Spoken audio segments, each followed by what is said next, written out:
सोचिए, अगर आज रात अचानक तेल की कीमतें आसमान छू लें, हवाई रास्ते बंद हो जाएं और पूरी दुनिया की नज़रें एक ही क्षेत्र पर टिक जाएं तो क्या होगा?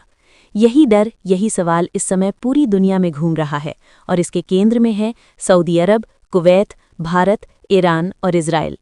आज की इस पूरी कहानी को समझने के लिए आपको सिर्फ 10 मिनट देने हैं, क्योंकि जो हो रहा है वो आने वाले समय की दिशा तय कर सकता है। सबसे पहले बात करते हैं उस तनाव की जो धीरे धीरे बढ़ते बढ़ते अब खुलकर सामने आने लगा है। मध्य पूर्व में लंबे समय से चल रही खींचतान अब एक नए मोड़ पर पहुंच गई है।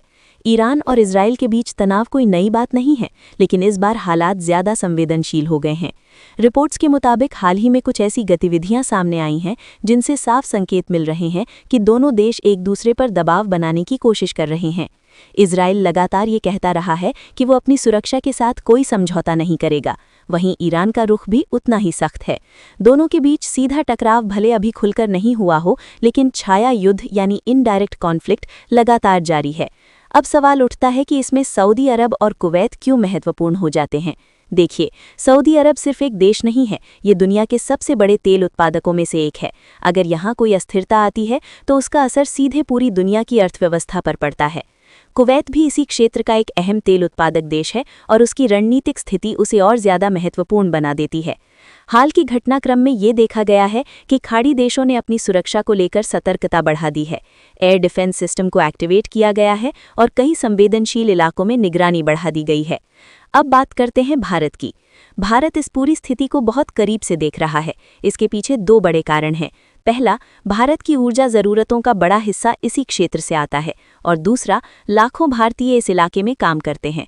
अगर हालात बिगड़ते हैं तो इसका सीधा असर भारत पर पड़ सकता है, चाहे वो तेल की कीमतें हों, व्यापार हो या फिर भारतीय नागरिकों की सुरक्षा। भारत ने अभी तक संतुलित रुख अपनाया है। एक तरफ वो शांति की अपील कर रहा है और दूसरी तरफ अपने नागरिकों की सुरक्षा सुनिश्चित करने के लिए तैयारी भी कर रहा है। अब एक और अहम सवाल, क्या ये स्थिति युद्ध की तरफ बढ़ रही है? सीधा जवाब है अभी नहीं, लेकिन खतरा टला भी नहीं है।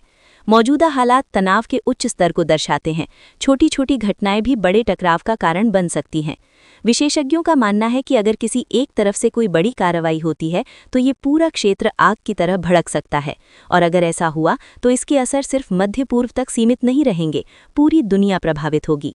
तेल की कीमतें तेजी से बढ़ सकती हैं, अंतर्राष्ट्रीय व्यापार बाधित हो सकता है और वैश्विक अर्थव्यवस्था पर दबाव बढ़ सकता है। अब सवाल ये है कि आगे क्या हो सकता है। 3 संभावनाएं सबसे ज्यादा चर्चा में हैं।